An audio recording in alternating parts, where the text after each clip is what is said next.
thank you everyone for being here. It's not a happy occasion, but it's always wonderful to see so many people from our community coming together. Just yesterday, we began our annual Torah reading cycle all over again when we concluded reading the book of Deuteronomy, and we began reading the book of Genesis, which opens with the creation of the universe, broadly speaking, but specifically with the creation of human beings. As the text very famously tells us, Vayivra Elohim et Adam betzalmo, B'Tselem Elohim bara'oto. And God created humankind in God's image, male and female, he created them. And the fact that each and every human being is created in God's image is the foundational idea of the Jewish religion. It's right there in the very first chapter of the Torah. It's the building block upon which everything else is built. We are all created in God's image. And if it's true that every person is created in God's image, then it's also true that each and every person serves as a reminder of God's presence in the world. And when we commit acts of violence, when we perform acts of hatred, when we espouse words of bigotry, it's a desecration of God's name and God's image in the world. Hatred towards other human beings is a direct affront to God. We're gathered here tonight because, as we all know, there have been a number of anti-Semitic attacks in Livingston recently, which is so deeply upsetting to all of us. And here to facilitate our discussion about that this evening, we have Elise Jane Brown. So, Elise.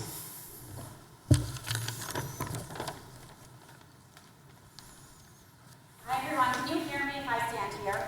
Yes. Okay. So I'm happy to see some students here, happy to see some parents, and happy to see some adults in the community, everybody that's come out to talk and to hear a little bit about our thoughts, how we educate, what we're supposed to do, and also hear a little bit from Dr. Block, who I'm going to ask for after, and then listen to your questions.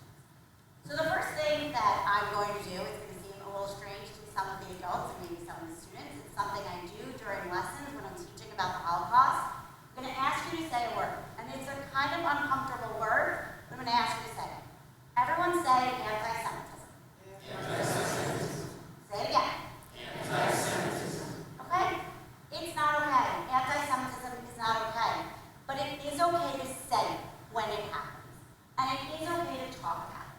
And when we're talking with our youth and our students, we want them to say it. Not because it's something targeted only against us as Jews, and some of you here may not be Jewish, and that's great, and I'm so happy that you're here and welcome, because anti-Semitism, the Holocaust, that is things that are hatred towards everybody.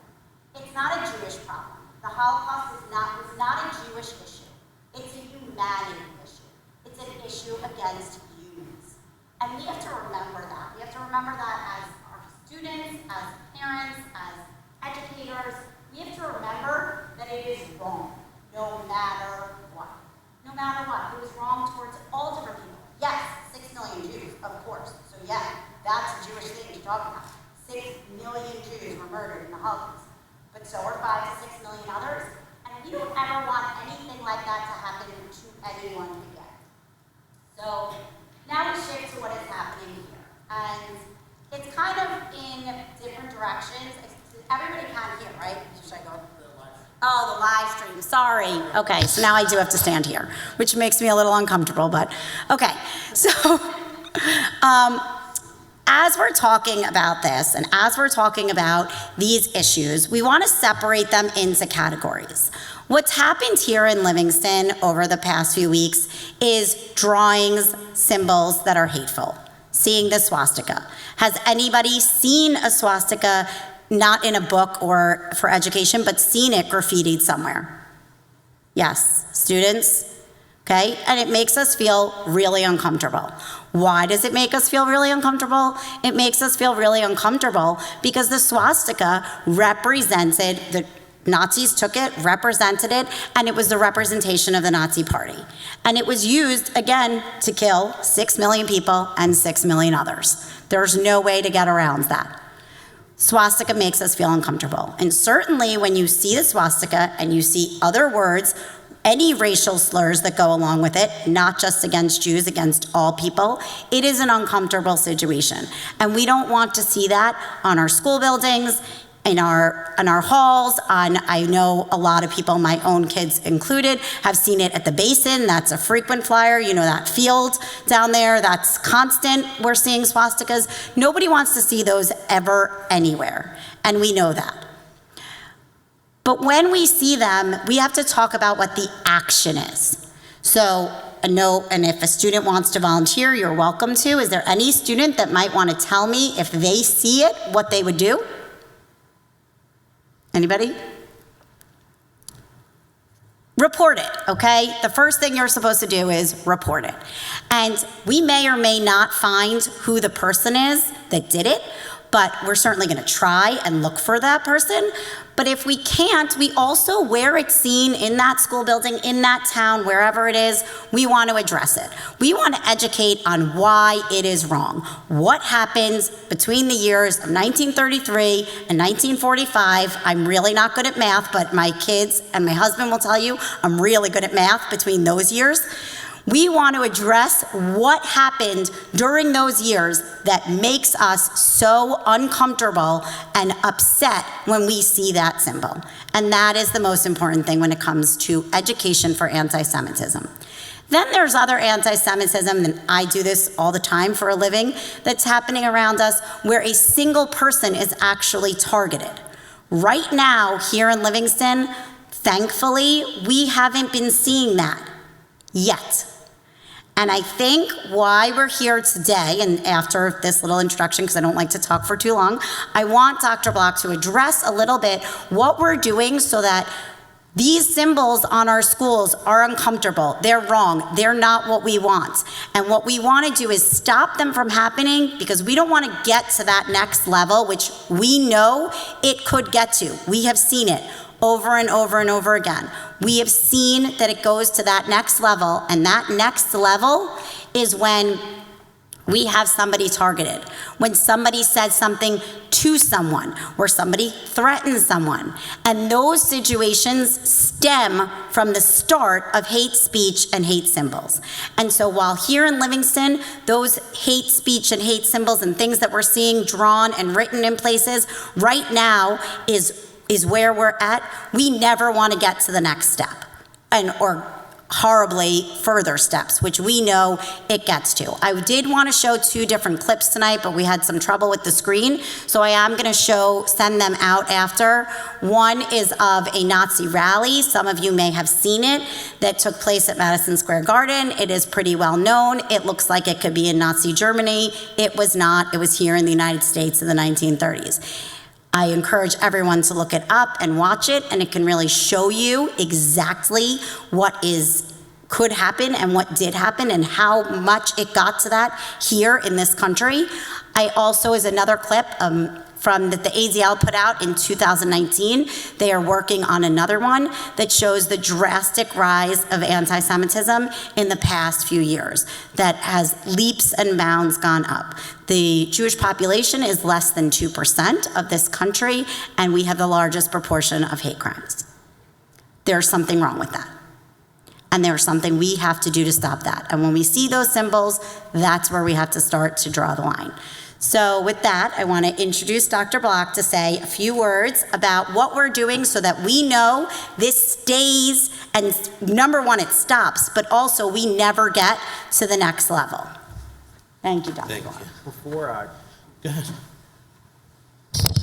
Before Dr. Block speaks, just a word about how we're going to field questions this evening. Instead of opening up the floor to questions and answers when Dr. Block is done, we have pencils and paper.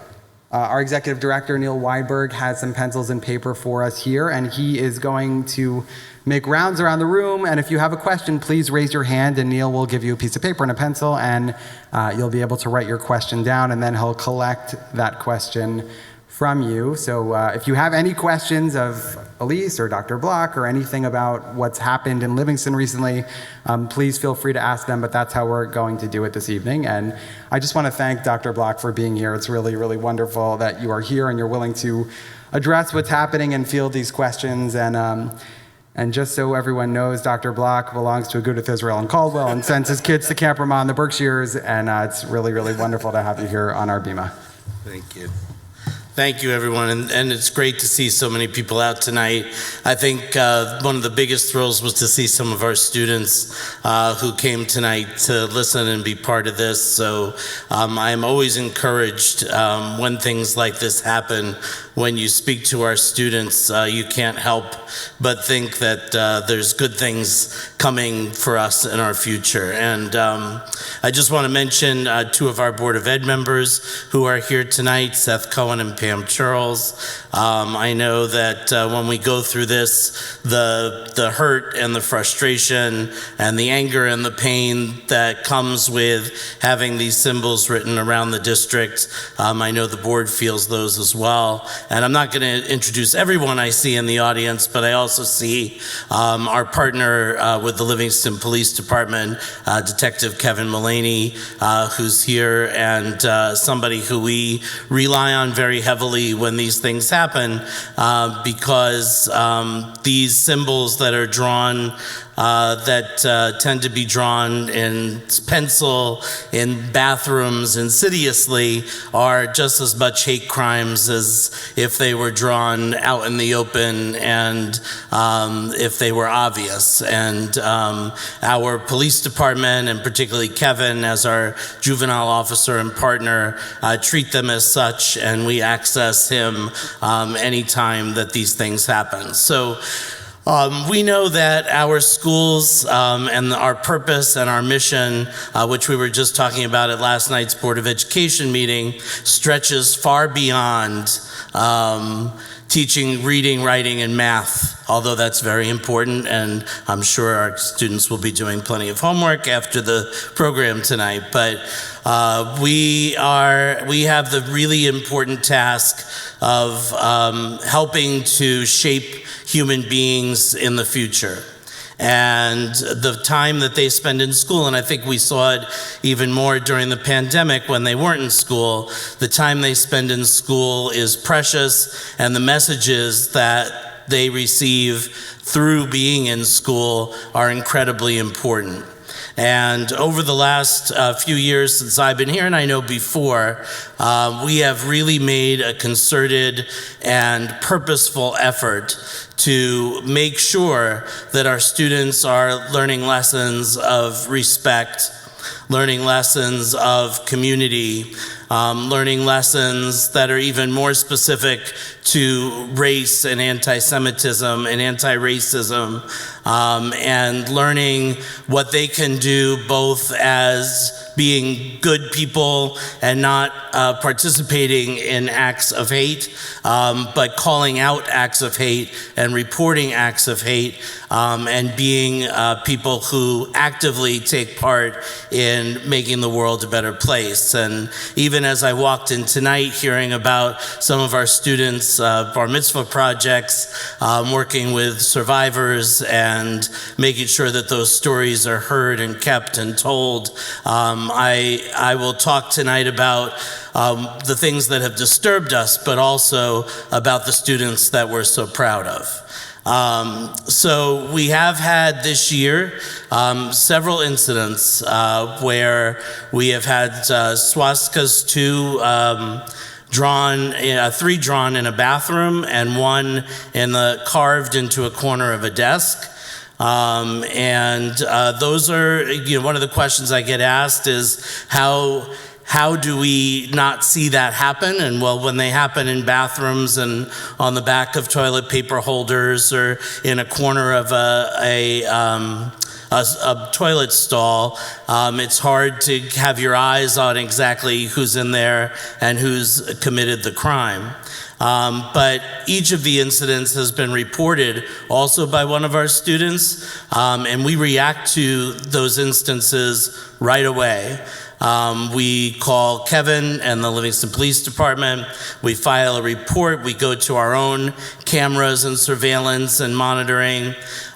We call students down. We look at our checkout lists from classrooms, those who have signed out. And it's really important for us to try to find the student who did it, because that student, for some reason, was motivated to come into a room and put an act of hate, a symbol of hate on a wall. And intervening with that student, both I would say through discipline and punishment, but also through education, is our foremost priority. What makes that a real challenge is, one, again, the bathrooms and the areas where the symbols were found. Also, our buildings are used by people other than our students at night. We don't know when they're found, when the symbols are found, when they were put there. We only know when they were found. But we have, to this point, in some of the cases, been able to identify the culprit and deal with the culprit. That's the number one priority because, again, that person has done the act.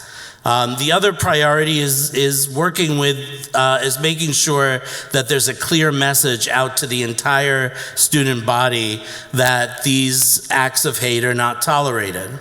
So the next morning at the secondary level, our principal at the high school, with the ones found at the high school and at the middle school, made, I think, very strong announcements, reminding students that not only are these acts of hate dehumanizing and represent the worst in human nature, but they are crimes, and that we will pursue them not only through discipline in the school, but through the police department. We appeal to our students to come forward, to be voices that help us to solve these issues, as opposed to keeping things secret. Letting us know is helpful.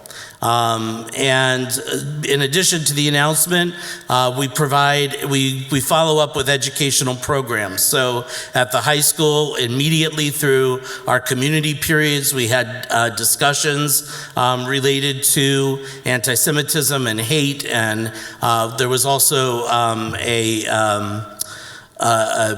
racist term that was printed at the high school on the wall. So we had conversations about anti-racism. And same is true in Heritage in our middle school. We actually worked with the students who wanted to be part of developing lessons for their advisory periods so that the students could have an opportunity to discuss these issues seriously. We also have throughout the curriculum opportunities to study the Holocaust. Our 8th graders are just about to start their unit where they read the book Night by Elie Wiesel. We have our Holocaust and Genocide class at the high school, and also the Holocaust, lessons about the Holocaust are incorporated into history at the secondary level. The conversations at the elementary level are more age-appropriate, geared towards respect and loving one another and being a good friend and being part of a community, but the messages are still the same. We have had, both at the middle school and the high school, guest speakers. We've had survivors come and speak and talk to our students to raise awareness of the Holocaust. So Holocaust education is mandated in New Jersey, but beyond that, it's just something we value and think is incredibly important for all the reasons that Elise outlined.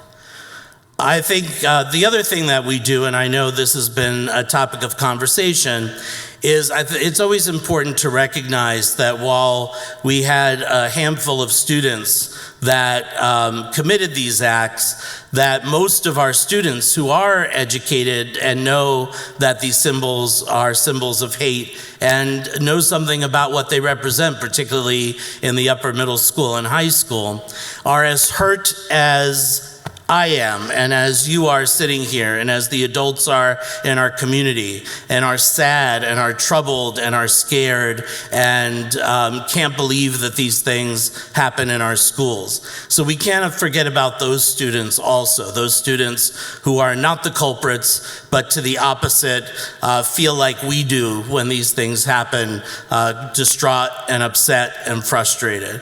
So we do some what you might call feel-good activities for those students. We, at the middle school this week, we had students create symbols of love and togetherness to combat symbols of hate.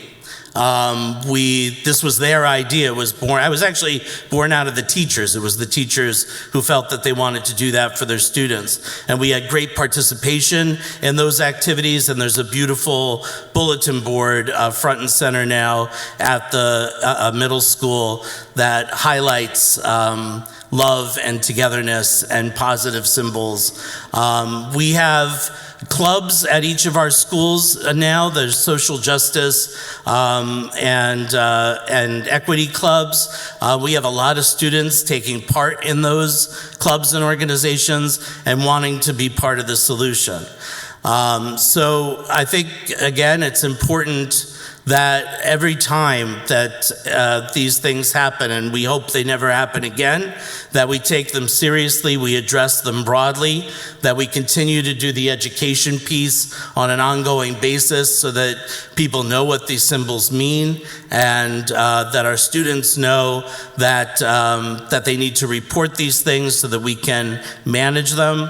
But at the same time, we also, I think, need to have a sense of pride as a community in the 1,500-ish students who reacted to this as we did, and understand that they want to be part of building a community of love and connection and equality and togetherness. So we're going to continue to work in this direction. We're looking at our programming and reflecting on it. Our curriculum folks are meeting together to see if we can maybe move some units around to try to get things a little bit more timely to what has happened. And at the same time, we take a look at our bathroom procedures and our hallway procedures, and talk to Kevin about what he suggests in terms of preventing future incidents. So again, my purpose in being here today is to tell you that this is something we take incredibly seriously.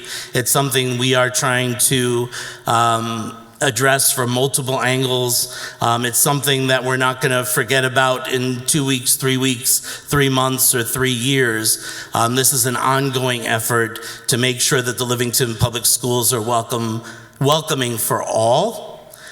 That they're places that we most believe in public education, where students from all backgrounds come together and see each other up close and personal and get to know one another beyond religions and races and stereotypes. And that's going to be our continued work, and we're hoping to get better at it every day. So thank you again for being here, and I'm looking forward to be part of the question and answer session. Thank you.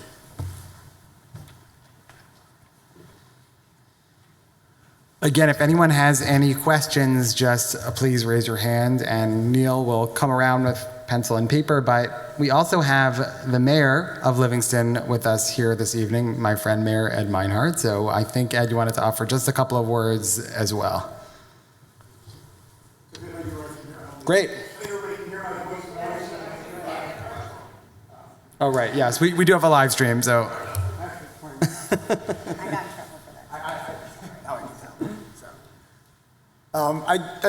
My name is Ed Meinhardt. I have the honor of being the mayor this year. I'm joined here this evening by Deputy Mayor Michael Vieira, Councilman Sean Klein.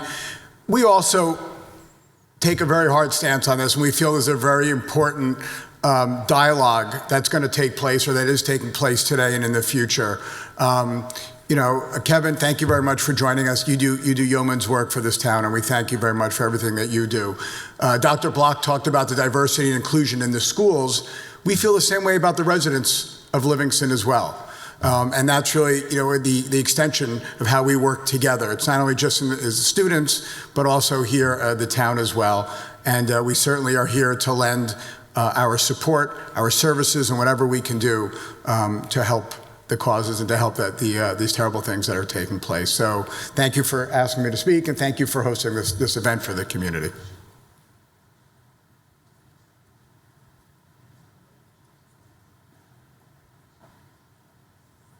There are any questions that are done that I can vote up?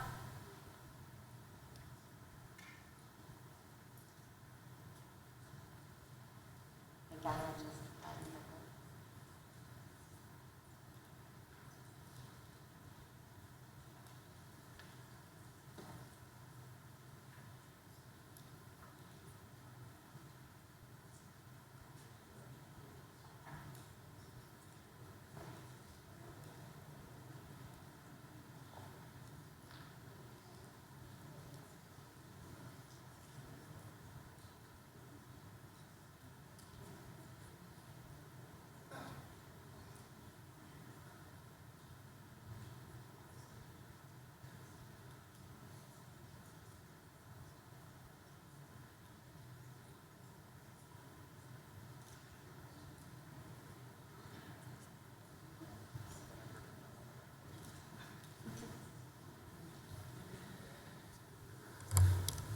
I'm a rabbi, so I'll talk for 2 more minutes while you guys are writing your questions.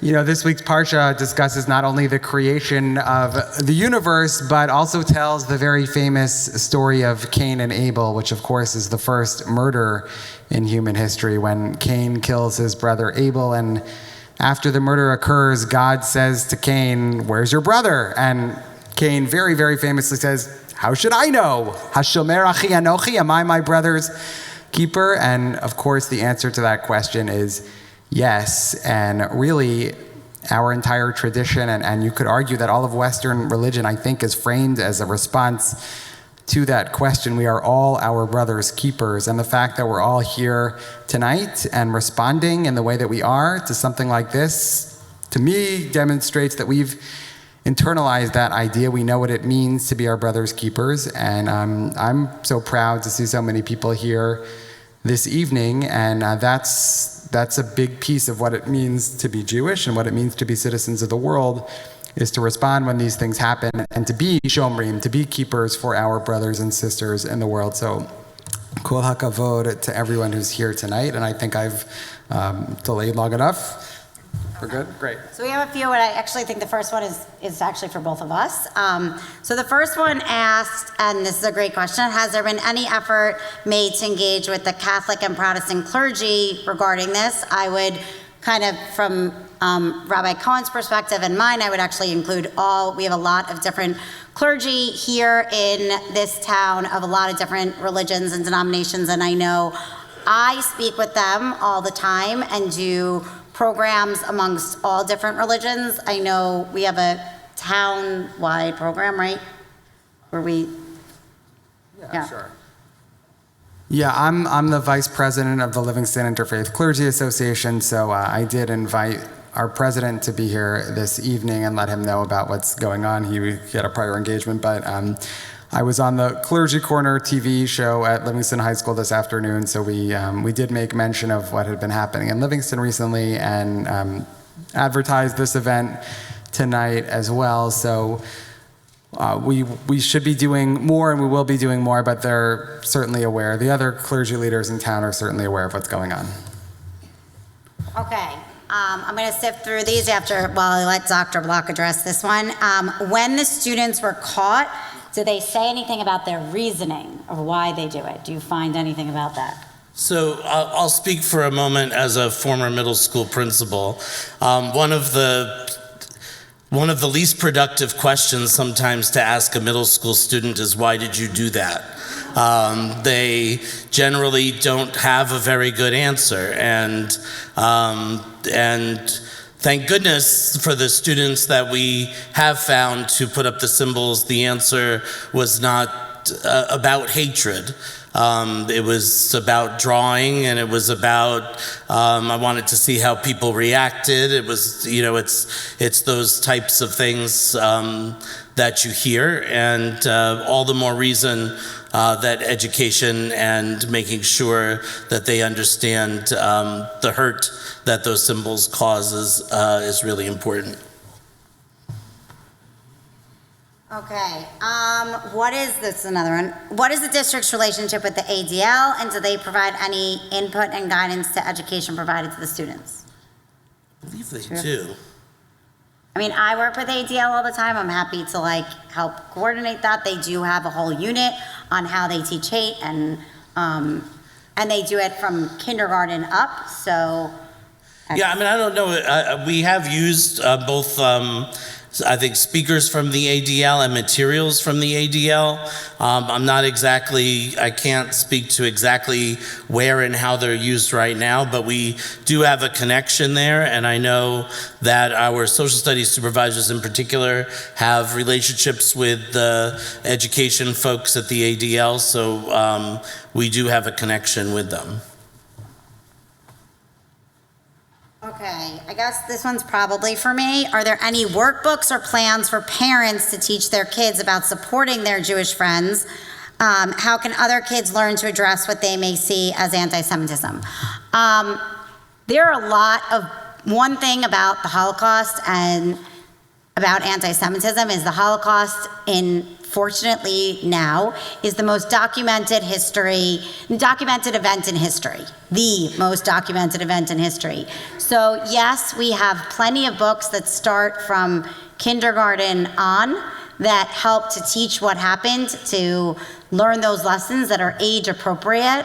I always, when I talk about this with students, I tell the story that when my oldest was 4.5 and my middle was almost 3, didn't have the last one yet, we watched Prince of Egypt one night. I was pregnant and tired. We put it on, and at the end, they all started singing and dancing, and my oldest, who was in Jewish preschool and knew all about slavery, said, "Oh, great, now the Jews were free." And my husband and I were like, not exactly. And since then, it's sort of been a passion of mine to teach in a productive manner from an early age. There's another question here I was sifting through about elementary, because something about an incident in MPE that I will let Dr. Block address in the beginning, but there are age-appropriate things that we do need to start doing with our students as early as kindergarten. We do talk to them about slavery. We do talk to them about Jewish and other religion slaveries and black slavery and other incidents. We talk to kids about Martin Luther King, and we know all about that from very early on. We can know about this in an age-appropriate manner. I have a resource guide that's out there. You are welcome to follow up with me. I'm happy to send that to anybody. And the question that kind of goes in conjunction with that was about the incident at MPE and educating on their grade-wide level. Yeah, so we have a comprehensive program, and it starts in pre-K and goes to 12. So, and we've really expanded it, both in the amount of time dedicated to it, as well as the materials that we've invested in, particularly over the last few years. So our students, through literature and stories, learn, to have different scenarios where there may be disrespect or hate, or it sometimes even gets as specific as hateful symbols that are drawn. And the teachers lead the students in conversation about it, and what does it mean to be an upstander, and what does it mean to try to be a positive part of the solution. I've sat in on those lessons. They're amazing.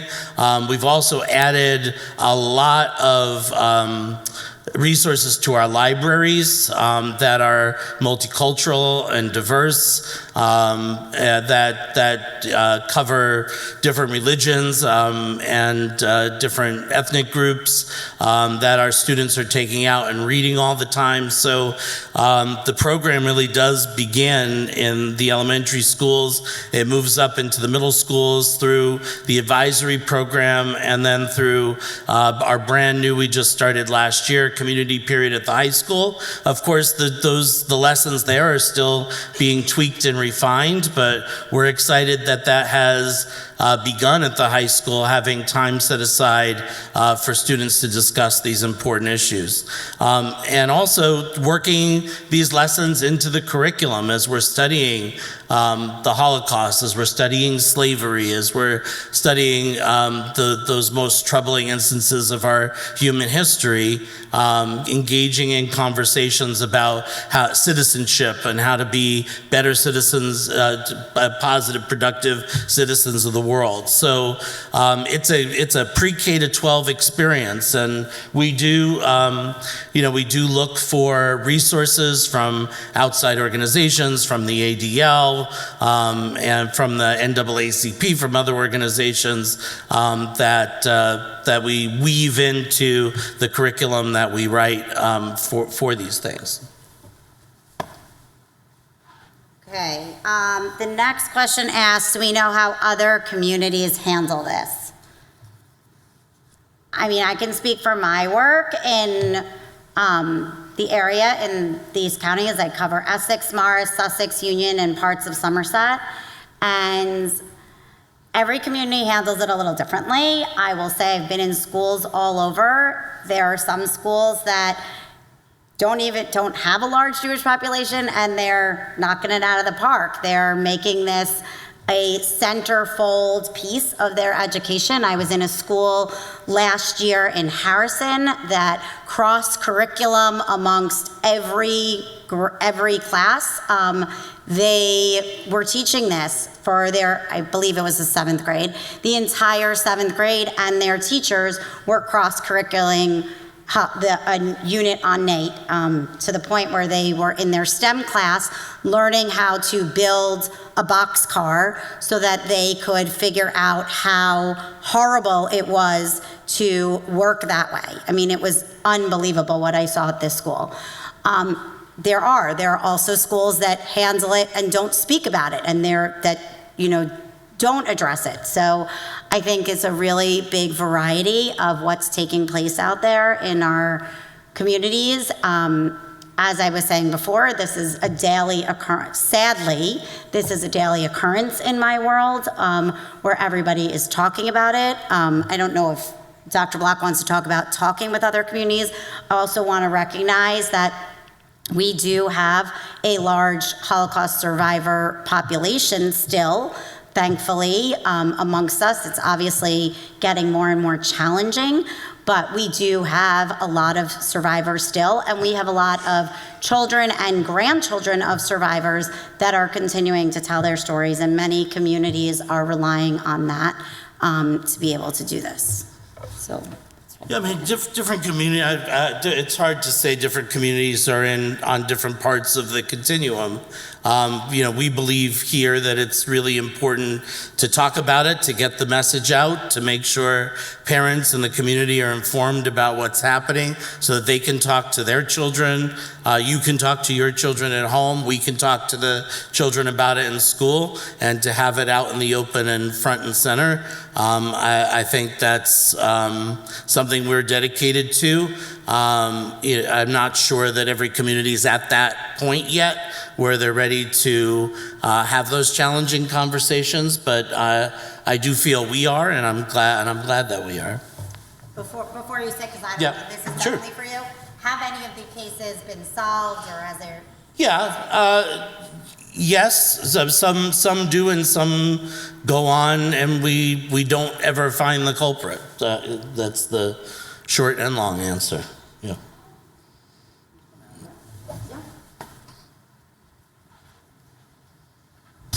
Just to add to what Elise was saying about the fact that we still do have a large number of survivors here. We're very grateful for that, and we do lots of twinning with survivors, as Dr. Block mentioned earlier. But my understanding, Elise, and you would know this better than I would, is I think there are about 50,000 survivors left in the country. And I just read a report that the Claims Conference released that that number will decline 76%, very sadly, by the year 2030. So as we always do, we strongly encourage you to speak to survivors now while we still have that opportunity. We're lucky to have that opportunity now, but it won't be here forever. And take advantage of it, because there's nothing more important than hearing these stories firsthand. So with that, the next question, which I believe came from a student, so thank you for the student for writing it. How come you haven't brought in a speaker? Because we want to hear the actual experience about just talking about the symbol isn't the most engaging for the students. How come we haven't had a speaker? So we have had speakers, particularly at the middle school, I think the high school as well. The pandemic throws me off of that a little bit, but the idea is not to do everything right now, right away. The idea is to react to it, to allow these students to develop these lessons, to do the advisory programs, and then when our speakers and our programs that are scheduled for later on in the year, to have those later on in the year. We don't want the education that goes along with this isn't a one-shot deal. It's ongoing, the programs that we've had, and I know we have had speakers, we intend to continue as the year goes on.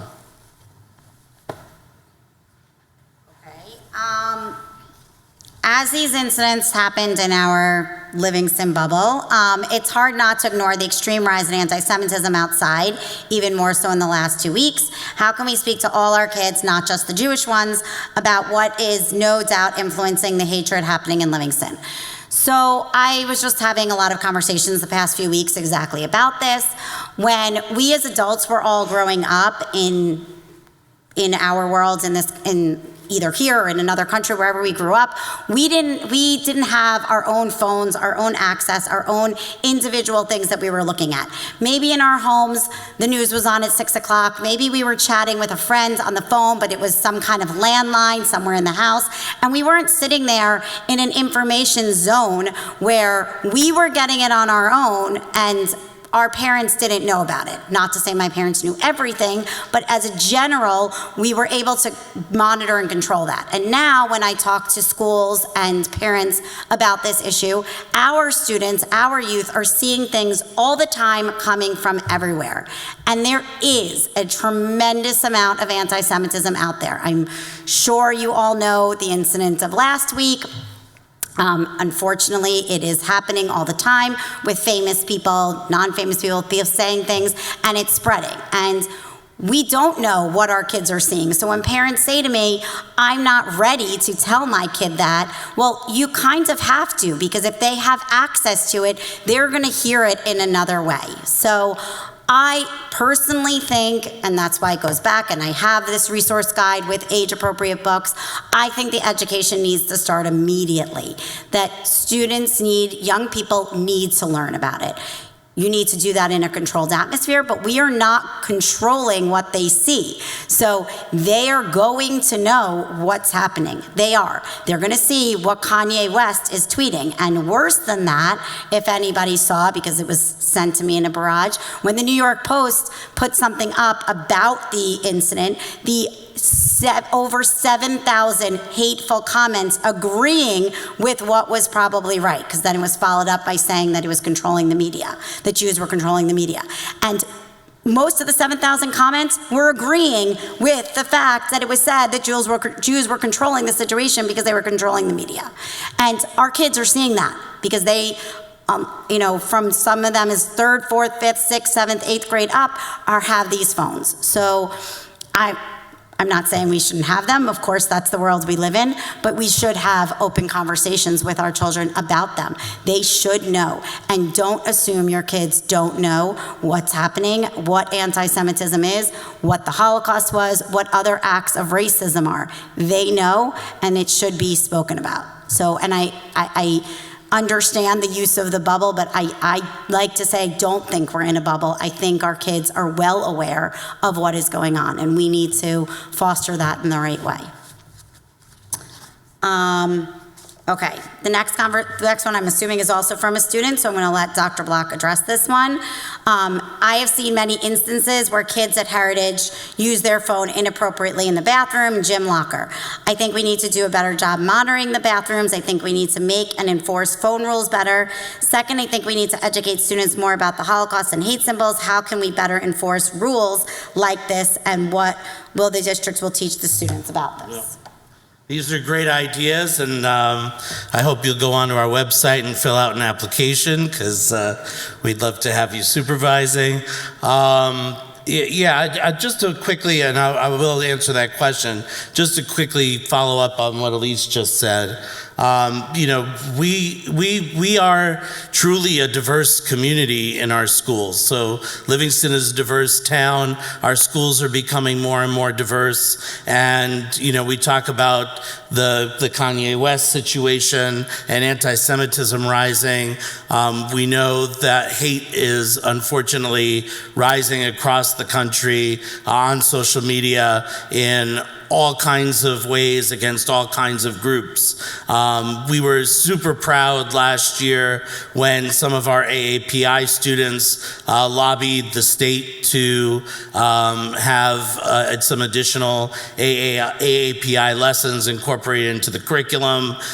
This goes back to the students' question, making sure that we're teaching about the Holocaust and anti-Semitism throughout history, making sure that all groups are represented in our materials and our curriculum, and making sure that each one of our students feel welcome in our schools is extremely important. And I agree that you notice, whoever asked the question, they're obviously completely correct that when you are in places like the bathrooms and in the locker rooms, supervision is not as close or as intense because there are other implications for adults being in those bathrooms and in those locker rooms, and students know their way around it. So what we can do is continue to emphasize to students that they need to have their phones away. There's not a lot of time in the course of the day to be in the locker room. We try to keep a record of who's in the bathroom, but those are really complicated issues in terms of monitoring those exact locations, because it's where students are changing and where students are doing their personal business. So those are the places where overall, except for the one that was carved on the desk, that we find these symbols and these words of hate. So we need to continue to emphasize that. You're absolutely right. And social media, I think it's important for everybody here tonight to know that we do a lot of, I started my comments by saying schools are so much more than reading, writing, and arithmetic. We also have a social media technology curriculum where we try to instill upon our students internet safety, using the internet in responsible ways, the implications and the consequences of posting things on the internet that can follow you for the rest of your life. We put in a program a few years ago where our sixth graders all get what's the equivalent of a digital driver's license, so as they get online in sixth grade.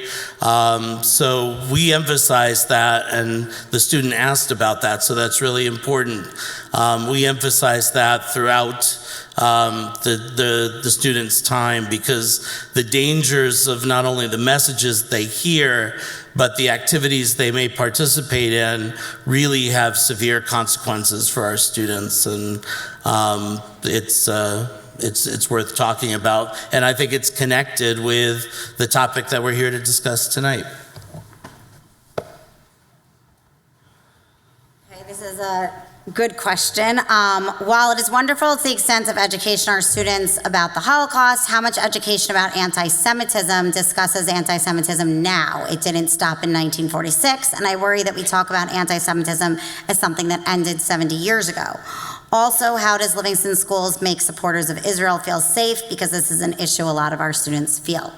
So from my perspective, I'm not going to speak to the schools, speak overall, that of course we know that anti-Semitism sadly did not stop in 1946, and we're certainly seeing the rise in it now, and that definitely needs to be addressed as these incidents come.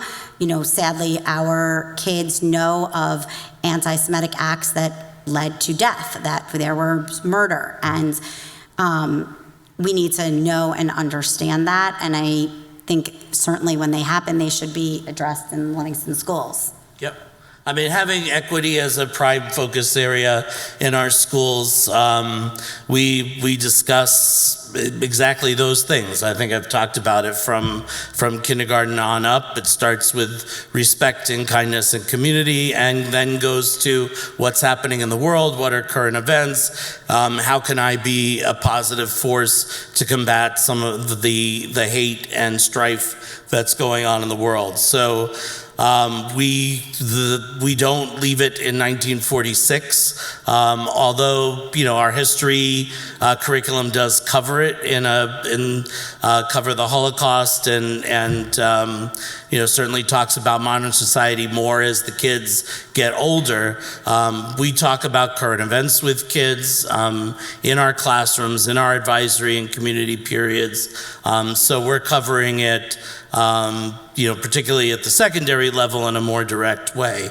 In terms of one of our stated goals that just came out of our strategic planning process, which we announced our strategic plan last night, and as of today you can find it on the internet. I'll give a little plug, go to the livingston.org website. One of the stated goals there is to have everybody be able to weigh in with their opinions and with their thoughts free of fear or bias. And I'm paraphrasing, but the words are very close to that in our strategic plan and in our goals. So this is not a back burner thing for the Livingston Public Schools. This is fully at the forefront. So the next question is really there's a few questions. Just stay at the podium. There are a few questions that I'm kind of combining together. A lot of people are asking that we understand that the curriculum is coming later in the year, that certain parts, we know about the 8th grade unit, but right now, while this is on a lot of students' minds and it's happening, why are we holding off on programming, and is there a way to incorporate the programming now? So we're not holding off on all programming now. So we're doing lessons immediately through our advisory program. The unit at the middle school, the unit for 8th grade, I believe, starts next week. So there will be a curricular connection that is nearly immediate, and then the programming will be ongoing throughout the year.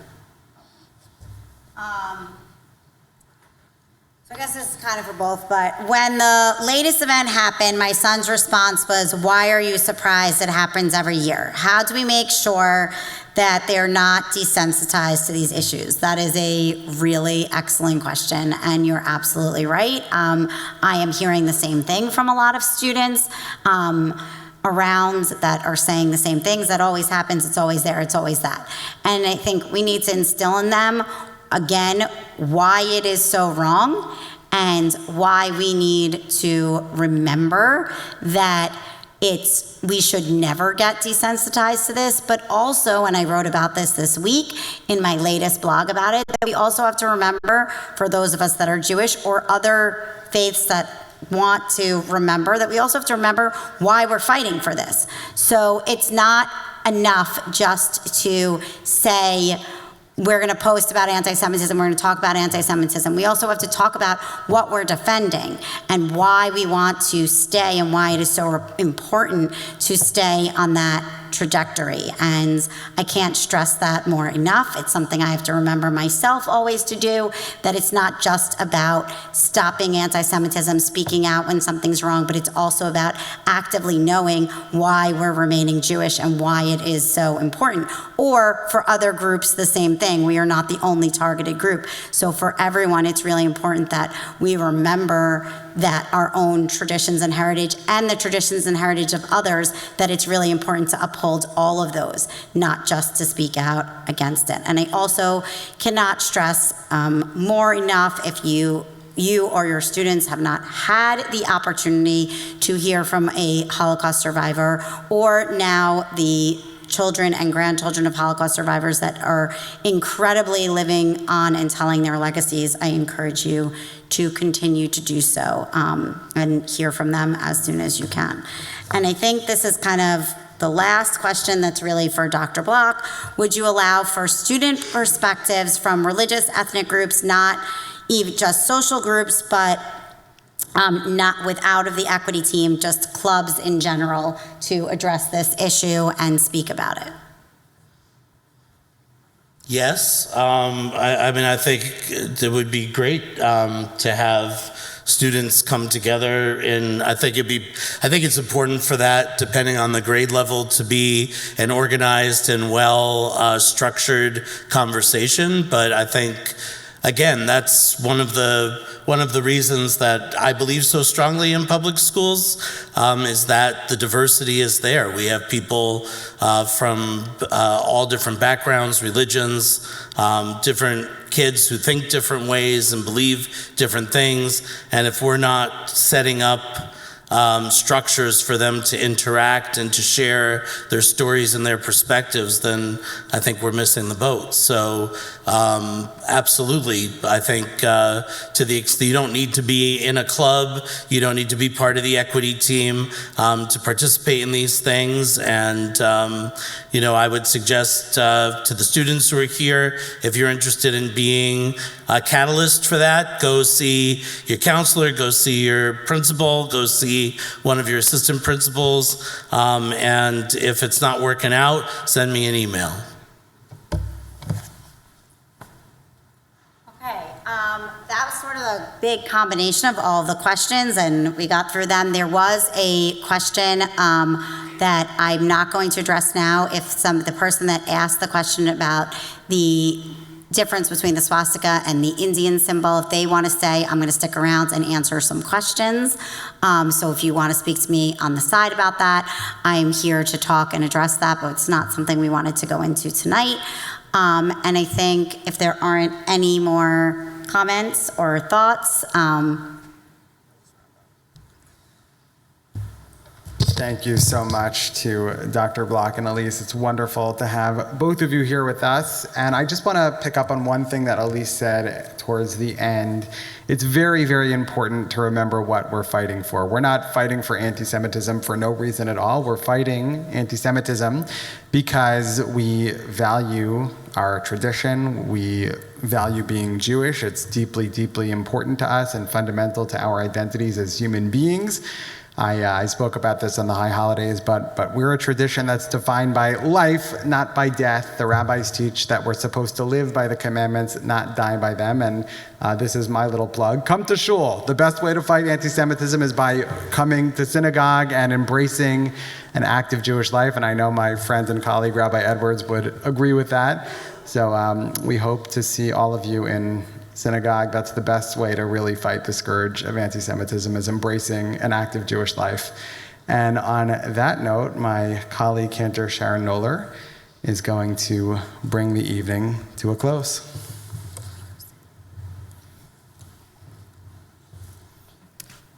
Please join me in Oseh Shalom.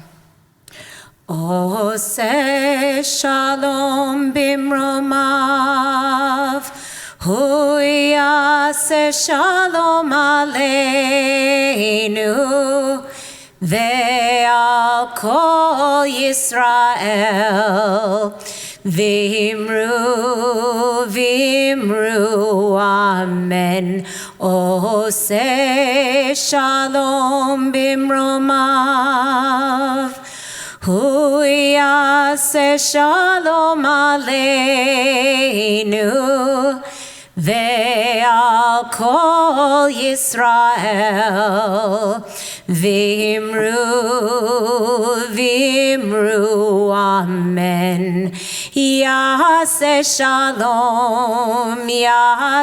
shalom shalom aleinu ve'al kol Yisrael. Yaseh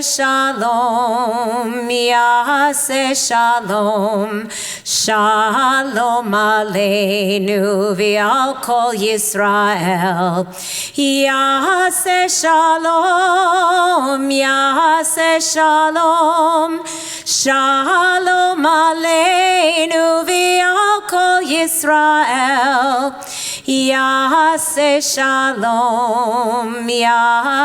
shalom shalom aleinu ve'al kol Yisrael. Thank you.